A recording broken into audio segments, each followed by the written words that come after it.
अकबर बिरबल की कहानी। 3 प्रश्न।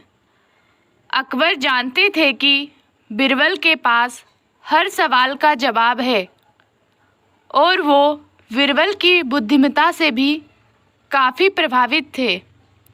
फिर भी वो समय समय पर उसे परखते रहते थे और अपने मन में आए सवालों के जवाब मांगते रहते थे।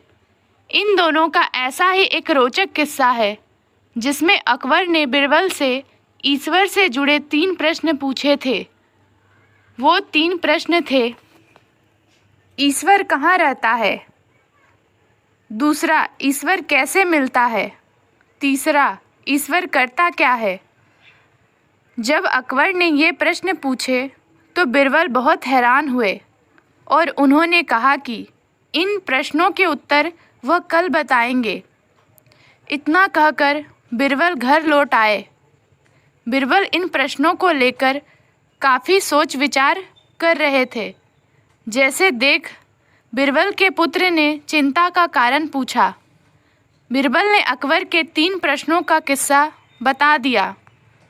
बिरबल के पुत्र ने कहा कि परेशान ना हो, वह खुद कल दरबार में बादशाह को इन तीनों प्रश्नों के जवाब देगा। और अगले दिन बिरबल अपने पुत्र के साथ दरबार में पहुँचे।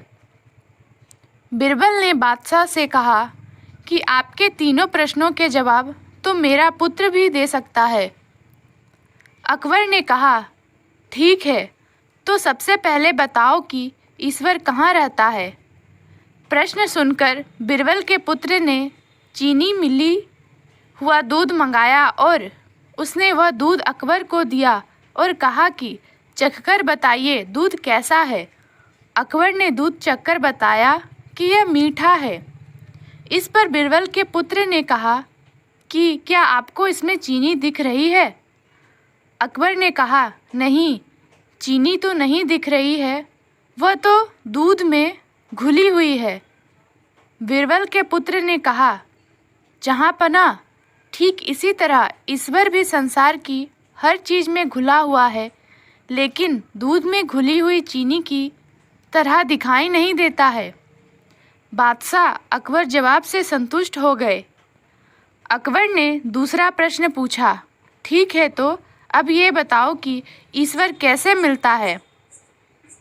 इस प्रश्न का जवाब देने के लिए बिरबल के पुत्र ने इस बार दही मंगवाया और अकबर को दही देते हुए कहा, जहाँपनाह, क्या आपको इसमें मक्खन दिखाई दे रहा है? अकबर ने कहा, दही में मक्खन तो है, लेकिन दही मथने पर ही मक्खन दिखाई देगा। बिरबल के पुत्र ने कहा, जी हाँ, ठीक इसी प्रकार ईश्वर भी मन का मंथन करने पर ही मिल सकते हैं। बादशाह अकबर इस जवाब से भी संतुष्ट हो गए। अकबर ने तीसरा प्रश्न पूछा, ईश्वर करता क्या है? बिरबल के पुत्र ने कहा, इस प्रश्न के जवाब के लिए आपको मुझे गुरु मानना होगा। बादशाह अकबर ने कहा, ठीक है, अब से तुम मेरे गुरु और मैं तुम्हारा शिष्य। बिरबल के पुत्र ने आगे कहा, गुरु हमेशा ऊंचे स्थान पर बैठता है और शिष्य हमेशा नीचे बैठता है। बादशाह अकबर तुरंत ही अपने सिंहासन से उठ गए और बिरबल के पुत्र को सिंहासन पर बैठाकर खुद नीचे बैठ गए।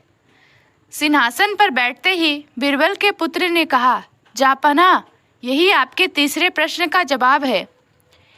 ईश्वर राजा को रंक बनाता है और रंक को राजा बना देता है। बादशाह अकबर इस जवाब से भी संतुष्ट हो गए और बिरबल के पुत्र की बुद्धिमत्ता से प्रभावित हो उसको इनाम दिया। सीख: धैर्य और सूझबूझ से हर प्रश्न का जवाब और हर समस्या का हल पाया जा सकता है।